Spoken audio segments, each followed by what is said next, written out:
Item ಯಾವುದೇ ಇರಲಿ try ಮಾಡಿ ಆಚಿ ಚಿಕನ್ ಮಸಾಲಾ. ಇನ್ನು ಯುದ್ಧದ ಎಫೆಕ್ಟ್ನಿಂದಾಗಿ ಹೋಟೆಲ್ಗಳಿಗೆ ತಟ್ಟಿದೆ ಎಲ್ಪಿಜಿಯ ಕೊರತೆ. ಸಿಲಿಂಡರ್ಗಳ ಅಭಾವದಿಂದಾಗಿ ಹೋಟೆಲ್ಗಳಿಗೆ ಇದೀಗ ಸಂಕಷ್ಟಗಳು ಶುರುವಾಗಿದೆ.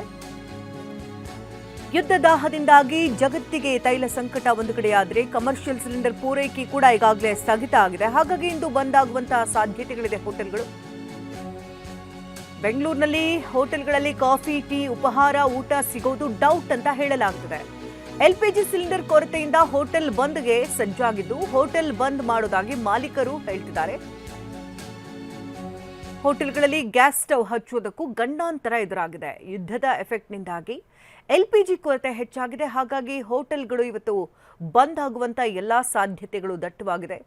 ಎಲ್ಪಿಜಿ ಸಿಲಿಂಡರ್ಗಳ ಅಭಾವ ಹೋಟೆಲ್ಗಳಿಗೆ ಸಂಕಷ್ಟವನ್ನೇ ತಂದೊಡ್ಡಿದ್ದು ಬೆಂಗಳೂರಿನಲ್ಲಿ ಇವತ್ತು ಹಲವು ಹೋಟೆಲ್ಗಳು ಬಂದ್ ಆಗಬಹುದಾದ ಸಾಧ್ಯತೆಗಳು ದಟ್ಟವಾಗಿದೆ. ಹೋಟೆಲ್ಗಳಲ್ಲಿ ಕಾಫಿ, ಟೀ, ಉಪಹಾರ ಇದೆಲ್ಲವೂ ಕೂಡ ಸಿಗೋದು ಇವತ್ತು ಡೌಟ್ ಅಂತ ಹೇಳಲಾಗ್ತಾ ಇದೆ. ಎಲ್ಪಿಜಿ ಸಿಲಿಂಡರ್ ಕೊರತೆಯಿಂದಾಗಿ ಹೋಟೆಲ್ ಬಂದ್ಗೆ ಸಜ್ಜಾಗಿದ್ದು ಮಾಲೀಕರ ಸಂಘದಿಂದ ಹೇಳಿಕೆಯನ್ನು ನೀಡಲಾಗಿದೆ. ಹಾಗಾಗಿ ಹೋಟೆಲ್ಗಳಲ್ಲಿ ಇವತ್ತು ಗ್ಯಾಸ್ ಸ್ಟವ್ ಹಚ್ಚೋದಕ್ಕೂ ಕೂಡ ಗಂಡಾಂತರ ಎದುರಾಗಿದೆ. ಇನ್ನು ಎಂದಿನಂತೆ ಮನೆಯಲ್ಲಿ ಅಡುಗೆ ಮಾಡಿಲ್ಲ, ಹೊರಗಡೆ ಆರಾಮಾಗಿ ತಿನ್ಬೋದು ಅಂತ ಏನಾದರೂ ನೀವೇನಾದ್ರು ಪ್ಲಾನ್ ಹಾಕೊಂಡಿದ್ರೆ ಸ್ವಲ್ಪ ಎಚ್ಚರಿಕೆಯಿಂದ ಇರಬೇಕಿವತ್ತು. ಯಾಕೆಂದರೆ ಹೋಟೆಲ್ಗಳು ಬಂದ್ ಆಗೋ ಸಾಧ್ಯತೆ ದಟ್ಟವಾಗಿದೆ. ಇನ್ನು ಗ್ಯಾಸ್ ಸಪ್ಲೈ ಮಾಡದೇ ಇದ್ರೆ ಹೋಟೆಲ್ಗಳು ಬಂದ್ ಆಗುತ್ತೆ. ಹೋಟೆಲ್ ಮಾಲೀಕರ ಸಂಘದ ಅಧ್ಯಕ್ಷ ಪಿಸಿ ರಾವ್ ಹೇಳಿಕೆ ಕೊಟ್ಟಿದ್ದಾರೆ. ಗ್ಯಾಸ್ ಸಿಲಿಂಡರ್ ಇಲ್ಲದೆ ಹೋಟೆಲ್ಗಳನ್ನು ನಡೆಸೋದಕ್ಕಾಗಲ್ಲ. ಏಕಾಏಕಿ ಗ್ಯಾಸ್ ಸಿಲಿಂಡರ್ ಸರಬರಾಜನ್ನು ನಿಲ್ಲಿಸಿದ್ದಾರೆ. ಹೋಟೆಲ್ಗಳನ್ನು ಅವಲಂಬಿಸಿ ಹಲವರಿದ್ದಾರೆ ಅಂತ ಪಿಸಿ ರಾವ್ ಹೇಳಿದ್ದಾರೆ. ಮಾಹಿತಿ ಇಲ್ಲದೆ ಗ್ಯಾಸ್ ಸರಬರಾಜನ್ನು ಈಗ ಏಕಾಏಕಿ ಸ್ಥಗಿತಗೊಳಿಸಲಾಗಿದೆ. ಸರ್ಕಾರದ ಬಳಿ ಕೇಳಿದ್ರೆ ಕೇಂದ್ರ ಸರ್ಕಾರ ಅಂತ ಹೇಳ್ತಾರೆ. ಗ್ಯಾಸ್ ಸಿಲಿಂಡರ್ ಪೂರೈಕೆಯಲ್ಲಿ ರಾಜ್ಯ ಸರ್ಕಾರದ್ದು ಪಾಲಿದೆ ಅಲ್ವಾ? ರಾಜ್ಯ ಸರ್ಕಾರ ಇದಕ್ಕೆ ಒಂದು ಪರಿಹಾರವನ್ನ ಕೊಡಬೇಕು ಅಂತ ಪಿಸಿ ರಾವ್ ಹೇಳ್ತಿದ್ದಾರೆ. ಕೇಂದ್ರ ಸರ್ಕಾರದ ಮೇಲೆ ಸಿಎಂ ಸಿದ್ದರಾಮಯ್ಯ ಒತ್ತಡ ಹಾಕಲಿ, ಸಾಧ್ಯವಾದರೆ ಸಿಎಂ ಸಿದ್ದರಾಮಯ್ಯರನ್ನ ಭೇಟಿಯಾಗ್ತೇವೆ ಅಂತ ಹೇಳಿದ್ದಾರೆ.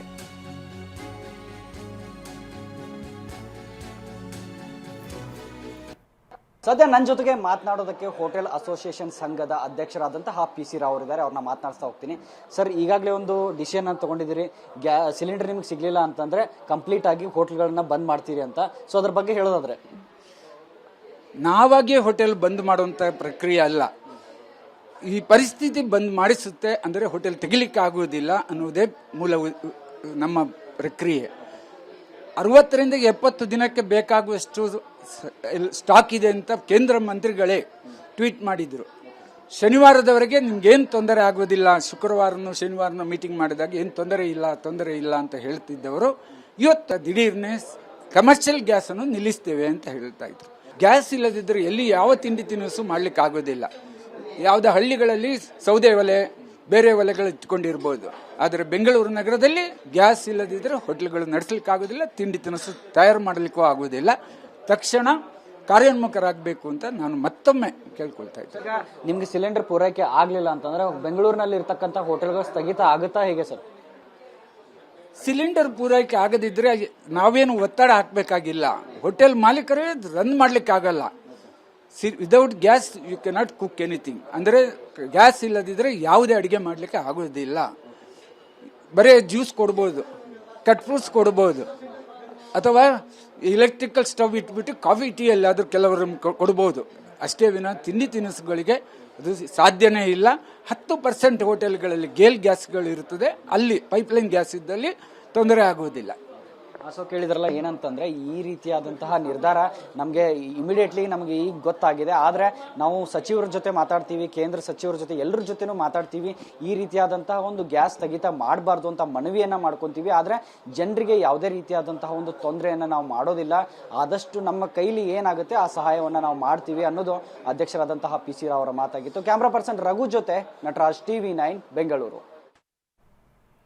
ಇನ್ನು ಗ್ಯಾಸ್ ಸಪ್ಲೈ ದೊಡ್ಡ ಮಟ್ಟದಲ್ಲಿ ಇಲ್ಲದೆ ಇರೋದ್ರಿಂದಾಗಿ ಸಪ್ಲೈನ ಏಕಾಏಕಿ ಈಗ ಬಂದ್ ಮಾಡಲಾಗಿದೆ. ಕೇಂದ್ರ ಸರ್ಕಾರದಿಂದ ಈಗಾಗಲೇ ಬಂದ್ ಅಂತ ಹೇಳಿದೆ.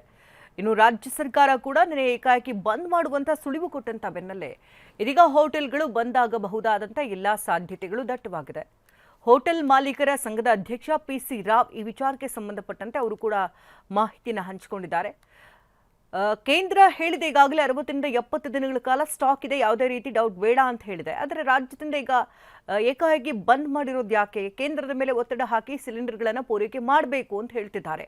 ಸಿಲಿಂಡರೇ ಬಂದಿಲ್ಲ ಅಂತ ಅಂದಮೇಲೆ ನಾವು ಹೇಗೆ ಅಡುಗೆಗಳನ್ನು ಮಾಡೋದಕ್ಕಾಗುತ್ತೆ, ಜನರಿಗೆ ಹೇಗೆ ಊಟಗಳನ್ನು ಕೊಡೋಕ್ಕಾಗುತ್ತೆ ಅಂತ ಹೇಳ್ತಿದ್ದಾರೆ. ಗ್ಯಾಸ್ ಸಿಲಿಂಡರ್ ಇಲ್ಲದೆ ಹೋಟೆಲ್ ನಡೆಸೋದಕ್ಕೆ ಸಾಧ್ಯವೇ ಇಲ್ಲ. ಏಕಾಏಕಿ ಗ್ಯಾಸ್ ಸಿಲಿಂಡರನ್ನು ಸರಬರಾಜನ್ನು ನಿಲ್ಲಿಸಿದ್ದಾರೆ. ಹೋಟೆಲ್ಗಳು ಈಗ ಗ್ಯಾಸನ್ನು ಅವಲಂಬಿಸಿರೋದ್ರಿಂದಾಗಿ ದೊಡ್ಡ ಮಟ್ಟದಲ್ಲಿ ಸಮಸ್ಯೆ ಆಗುತ್ತೆ. ಅಂದರೆ ಯಾವುದೇ ರೀತಿ ಮಾಹಿತಿಯನ್ನು ಕೊಡದೆ ಗ್ಯಾಸ್ ಸರಬರಾಜನ್ನ ಸ್ಥಗಿತಗೊಳಿಸಲಾಗಿರೋದು ತುಂಬಾ ತಪ್ಪು ಅಂತ ಕೂಡ ಹೇಳಿದ್ದಾರೆ. ಇನ್ನು ಸರ್ಕಾರದ ಬಳಿ ಕೇಳಿದ್ರೆ ಕೇಂದ್ರ ಸರ್ಕಾರನ ಕೇಳಿ ಅಂತಾರೆ.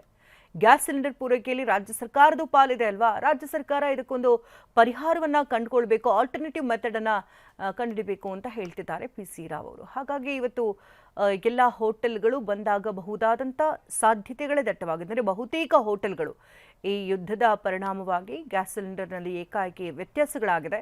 ಹಾಗಾಗಿ ಸಿಲಿಂಡರ್ಗಳ ಪೂರೈಕೆ ಕ್ಷೀಣಿಸಿದ್ರಿಂದಾಗಿ ಹೋಟೆಲ್ಗಳು ಬಂದಾಗಬಹುದಾದಂಥ ಸಾಧ್ಯತೆಗಳು ದಟ್ಟವಾಗಿದೆ.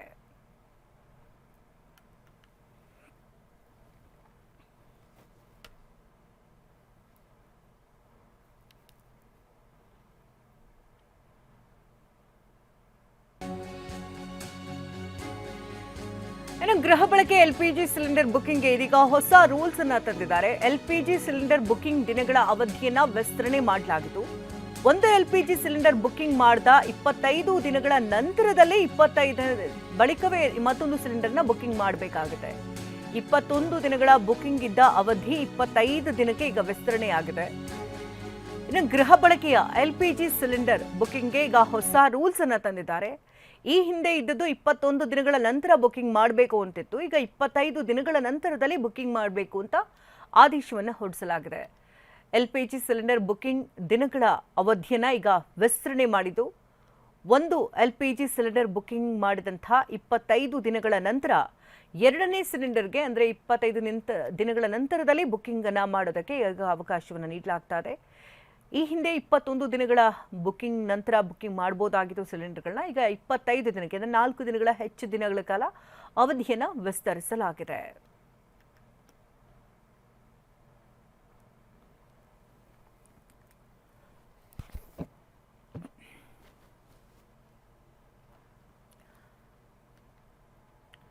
ಇನ್ನು LPG ಸಿಲಿಂಡರ್ಗಳ ಅಭಾವ ಈಗ ರಾಜ್ಯದಾದ್ಯಂತ ಎದ್ದು ಕಾಡ್ತಾ ಇದ್ದು. ಗೃಹ ಬಳಕೆ ಸಿಲಿಂಡರ್ಗಳಲ್ಲೂ ಕೂಡ ದರ ವ್ಯತ್ಯಯ ಆಗಿದೆ. ಈ ಹಿಂದೆ ಇದ್ದಂಥ ಬುಕಿಂಗ್ ದಿನಗಳ ಅವಧಿಯನ್ನು ಈಗ ವಿಸ್ತರಣೆ ಮಾಡಿದ್ದಾರೆ. ಇನ್ನು ಕಮರ್ಷಿಯಲ್ ಸಿಲಿಂಡರ್ ಅದು ಕೂಡ ಹೆಚ್ಚಳ ಆಗಿದೆ. 110 ರೂಪಾಯಿ ಹೆಚ್ಚಳ ಆಗಿರೋದ್ರಿಂದಾಗಿ ಪೂರೈಕೆನ ಏಕಾಏಕಿ ಕೂಡ ಅಲ್ಲಿ ಸ್ಥಗಿತಗೊಳಿಸಲಾಗಿದೆ. ಹಾಗಾಗಿ ಹೋಟೆಲ್ಗಳು ಇವತ್ತು ಬಂದ್ ಆಗಬಹುದಾದಂಥ ಎಲ್ಲ ಸಾಧ್ಯತೆಗಳು ದಟ್ಟ ಆಗಿದೆ.